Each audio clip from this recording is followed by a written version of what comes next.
So I've actually been wanting to film this video for so long.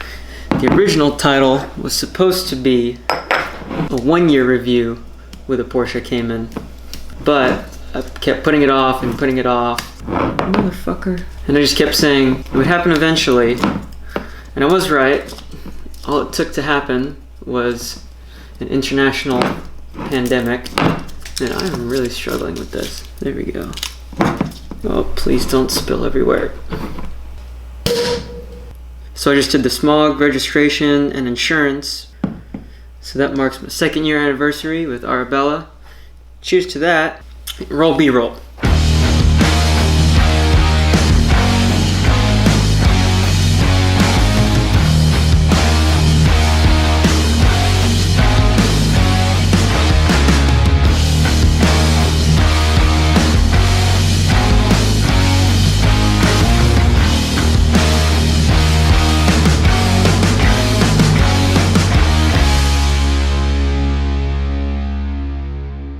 So first, I know why most of you are here, and that's to talk about the running costs. So let's just get that out of the way. So if that's all you're interested in, you can just scoot off after this.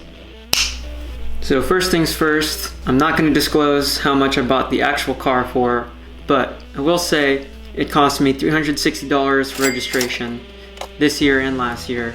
Not the cheapest, but not awful. Luckily I have a car I use for daily driving, so I'm able to get this one insured through Haggerty. And I must say Haggerty gives a pretty amazing deal, top-notch coverage. They even throw in earthquake insurance, and it's a $1,200 a year premium, which is pretty amazing, especially considering that they give top-notch coverage up to the full value of the car. However, the catch is that you have to pay for the whole year all at once. So my first year of owning it, I paid $1,200 for 1 year of insurance. Again, that's pretty cheap considering how good the coverage is. This last year, for my second payment, it was just over $1,000, so they took my premiums down a lot. I think a lot of it has to do with me being a young driver and living in the crowded Bay Area. Maintenance is actually the killer. There's a saying that goes around, there's nothing more expensive than a cheap Porsche. And I wouldn't say I bought a cheap Porsche, but relatively, yes, it's cheap. It's old, you can consider it high mileage. I'm up to just over 84,000 miles now. So let me tell you, maintenance has been a little rough. Luckily, nothing to do with that dreaded IMS Bearing myth. For 987 Cayman S, that's really not an issue. I did tons and tons and tons of digging in forums before I even considered buying one, because I heard about this notorious IMS bearing failure, and from what I found out, the more I dug into it and the more I talked to people in the Porsche community and talked to people that work at the dealerships, it's really not that big of an issue. First of all, that issue is mostly prevalent on the original 986 Boxster, which that was a fairly high failure rate, but that was all updated with the next 987 generation, and then all the S models have a fairly beefed up IMS bearing, so that failure rate just dropped dramatically. On top of that, every time I've brought it in for any type of service or checkup, I always tell them to check for oil flakes in the oil pan. That's the only way to check for wear without actually cracking the case. But oil, do it yourself, it's really not bad. It does take a lot of oil, and it does burn oil up to a certain amount. I just use Mobil 1 0W40, fully synthetic. For the oil, the tools, the rings and gaskets, all that stuff, and a new filter, only cost $100, but from now on, just buying the oil will only cost $60 every time I want to do a full oil change. Top offs will be about $30, and you can order the oil off Amazon, so it shouldn't be that big of a deal. Tires. Tires are expensive as fuck. So far I've actually only needed a pair of rear tires because I don't drive it every day and I haven't done any high performance driving events or track events yet. I've only needed to buy one pair of tires, and that's cost me $676 and $18, and mounting them cost another $161. So tires are very expensive. I'm running mine on 235 19s in the front, 265 19s in the rear. So I haven't had to do my brakes yet. I can imagine those are pretty expensive. Not as bad as tires though. So unfortunately I got stuck with the 4-year, 80,000 mile service, and that was not cheap. However, the car does have a full Porsche dealership service history, so I kind of wanted to keep that intact. I took it to my local Porsche dealership and they did my 4-year service for $1,875, which is, holy shit, that is no fucking joke. To be honest, I should have done more research into it before I actually went in for the service. It turns out it's mostly stuff that a semi-handy person can do on their own. It'll probably take a while, but the big item on that service is the spark plugs and coil packs, which, yeah, that would kind of be a bitch to change. Because it's mid-engine, you actually have to open up the trunk, unscrew the engine cover, and then change from the top, which isn't awful. It's totally doable if you're patient, and I'll definitely be doing that next time. But other than that, it's just fluids, cabin filter, air filter, nothing crazy, nothing that would require specialty work. So for them to charge that much for what they do, I'm definitely going to risk it and try doing it myself if I have it for another 4 years. The biggest and only failure I've had, my coolant system actually had a little issue. The water guide housing and distributor cracked and I spilt coolant all over the freeway. I noticed my temperature was rising a little bit. Luckily I was close to home. I was able to get it back, parked it in the garage, and then I just realized I was leaking coolant all over the place. So that was a pretty hefty repair. I asked them a lot about what I did wrong, and they said, no, nothing, it's just wear and tear with age. I mean, at that point it was a 12-year-old car, it's a 13-year-old car now, so there's no preventative maintenance or anything they could have done for that. So I just got the short end of the stick, unfortunately, and that was not a cheap repair with $1,868. So that one hurt a little bit.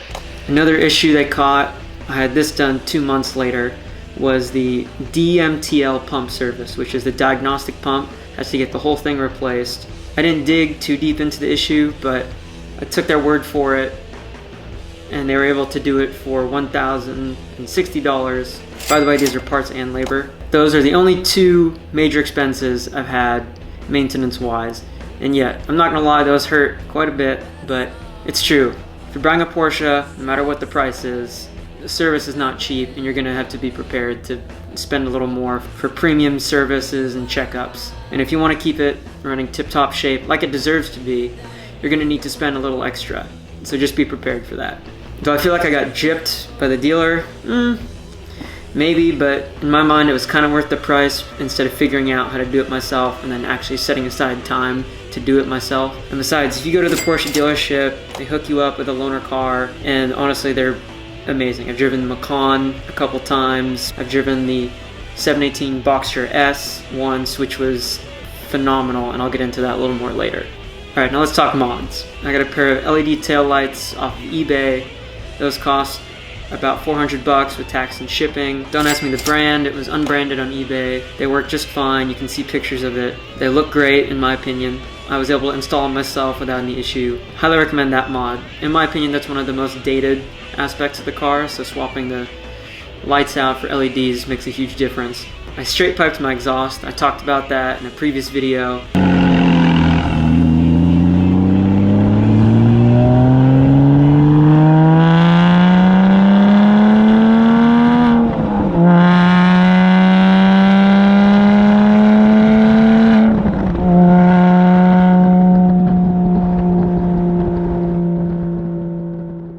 And given the price of a lot of the available exhaust mods on the market, I'm so happy that I went with just the muffler delete and doing what I did. That one cost me $350 for a straight pipe. Again, I talk about it more in detail in that video, but yes, it does pass smog. As long as you leave the primary catalytic converters in place and leave them time to warm up before getting it checked, then you should be all good. HRE wheels, Flowform FF01s.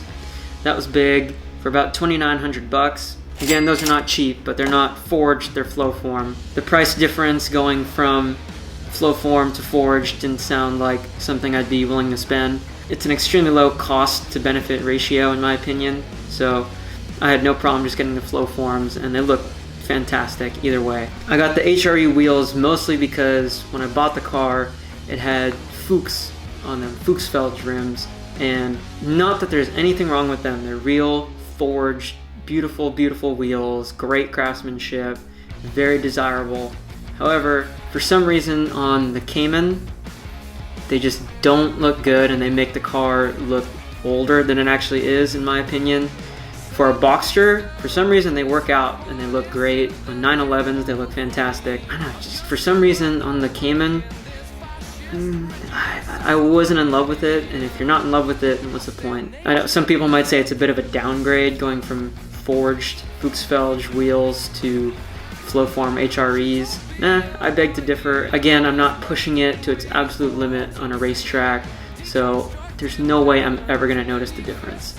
And that pretty much does it for costs, services, expenses, mods, everything. Whew, man. I feel like I've been talking forever. So there it is, folks. That's all you came here for. Running costs, services, maintenance. I guess thanks for watching. Hopefully I'll catch you next time, and hopefully helped a little bit and didn't come off like a total idiot. Cheers. For the rest of you that want to know a little bit more, I guess next we can talk about myths. I mentioned this briefly, the IMS Bearing. Not an issue, to be honest, not worried about it. I don't lose any sleep over it. It doesn't cross my mind. So that's a non-issue. I've done tons and tons and tons of research on Planet 9 and other forums, Renlist, and I've just dug all over the internet. It seems like the biggest issues are oil starvation. I heard some vague rumors about long, high-speed left-handed turns on a racetrack where I guess the oil pump doesn't work and it can't get oil to the engine during long, extended right. Is it left or right? One of the directions. It doesn't handle long, extended, sweeping, high-speed turns well. I heard about a bunch of air oil separator mods that you can do that help with that and take care of the whole oil starvation issue. Didn't sound cheap though. So just make sure you're changing your oil regularly. Honestly, a lot of people say that they change it every 25 to 3,000 miles, which is a little excessive. But if you want to treat your car right, which you should, not a bad idea, especially for extra peace of mind when this car has been known to have certain oil starvation issues. Especially if you're parking it in storage for the winter, you definitely want to keep your oil system up to date and checked regularly. I heard you do stretch the connecting rods if you're constantly running above 6,200 RPM.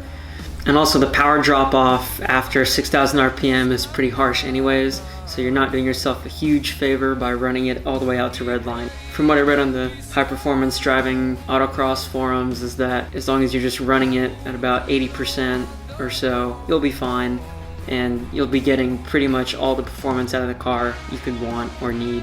So you should be really, really careful not to do that, especially if you're a high performance driver or if you're an asshole show off just trying to street race. Second that, if you're a show off, an asshole, please do not infect the Porsche community anymore. Don't make us look worse to the world than we already do. So, me personally, my future plans, a lot of people are asking me, what are you going to do next to your car? And honestly, I don't think I'm going to do anything to it. I'm just going to leave it as is. It's such a great car out of the box. I did see this amazing mod with a clear engine cover, and I just thought that looked amazing. So if there is one mod I'm going to consider doing, it'll be replacing the top with a clear glass or plastic or whatever it is engine cover so that you can see the engine. Or that's, I kind of did some digging on the internet and they look, again, extremely expensive.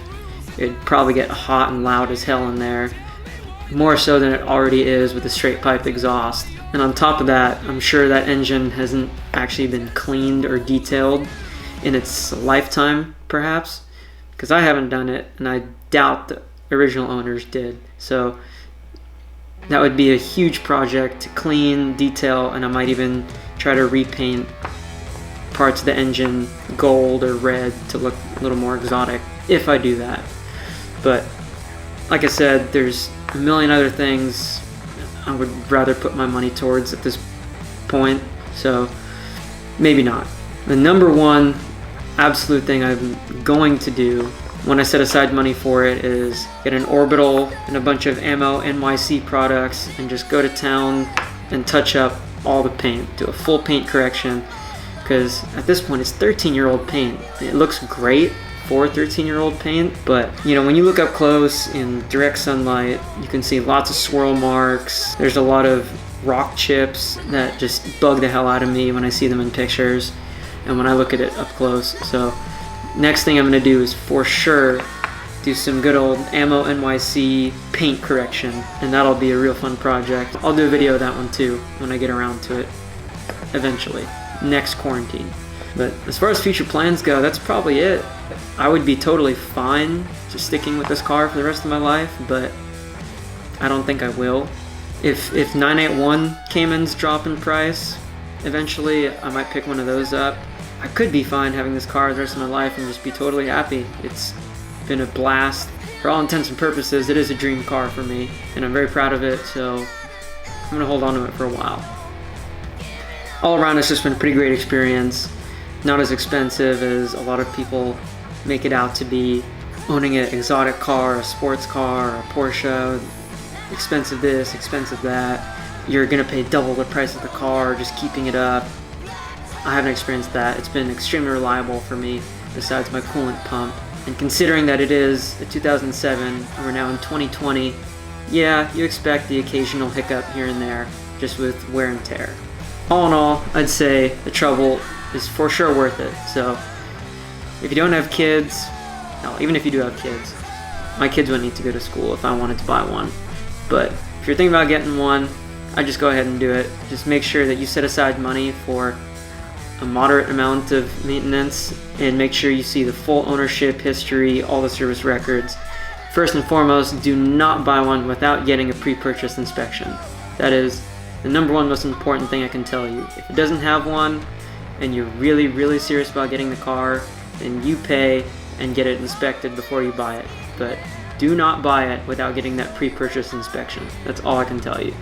Sure, the only thing that is starting to look a little dated is the interior. You know, it still has like that old school LCD screen display. Some of the buttons on the center console are starting to wear a little bit.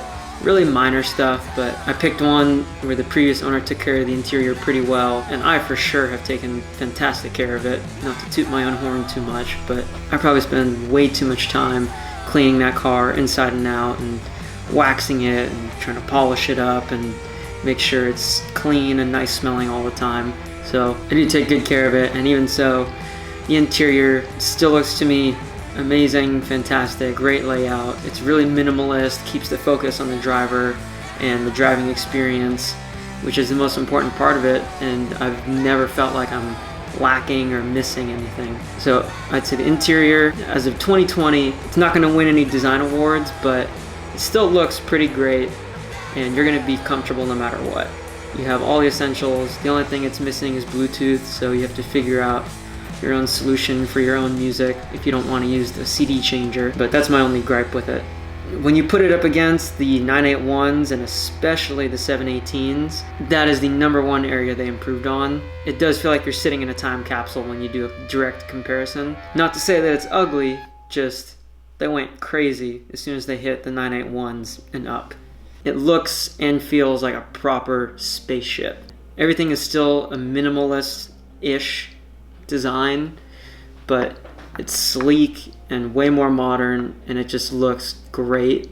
If you're going to be daily commuting in it, it might be worth the extra to sit in, which feels like pure luxury. You really do get the full mix of the bare bones, badass sports car, old school rock and roll, but you also get the comforts that you might need on a daily drive or if you take a lot of extended road trips. I did get to drive a Boxster S for a few days, the 718, and again, it's a fantastic car. What else do you expect? Porsche has their shit figured out.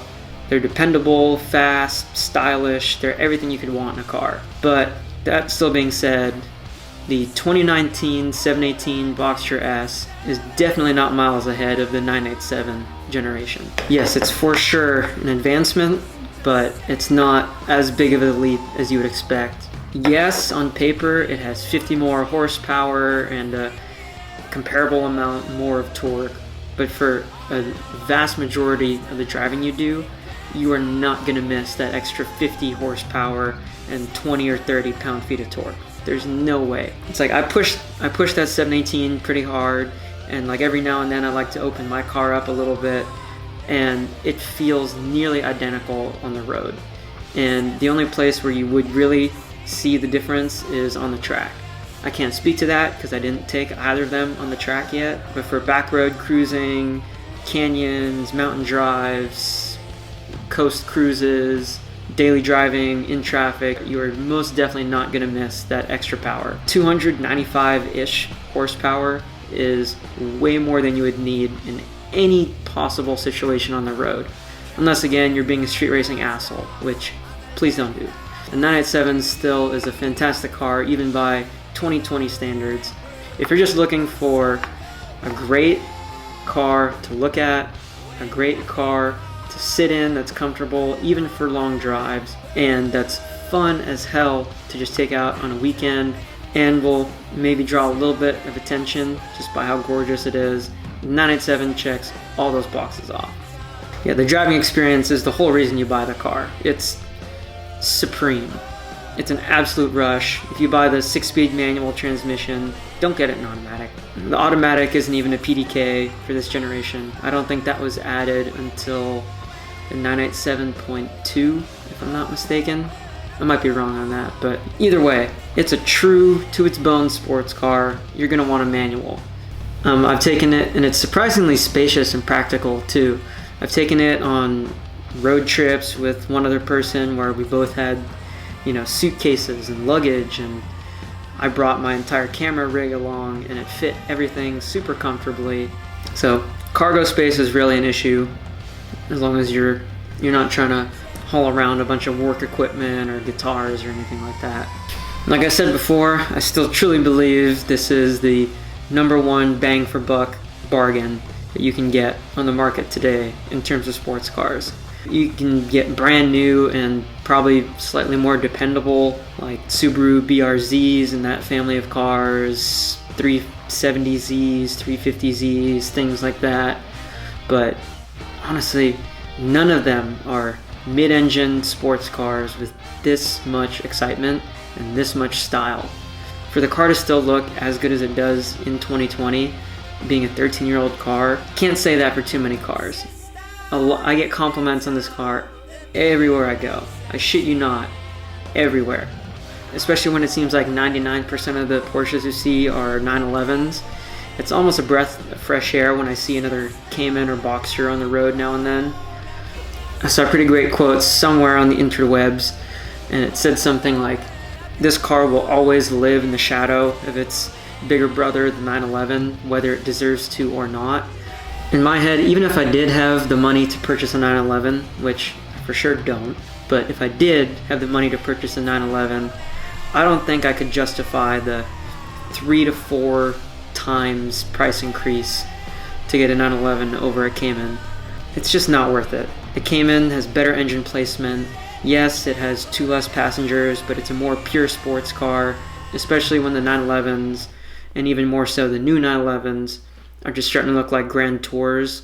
They look fantastic and they still perform, but it's not a true to its bone sports car like the Cayman and Boxster families. So again, I'll reiterate, if you're in a situation where you found a good 987 and you're even more lucky and you're able to find a 987.2, and if you're thinking about buying one and it's still financially responsible for you to get one, let's be honest, you're buying a $30,000 plus toy, essentially. So I could never actually call this a responsible buy in a normal realm. If you want one that bad and you're able to afford one, get one. You will not regret it.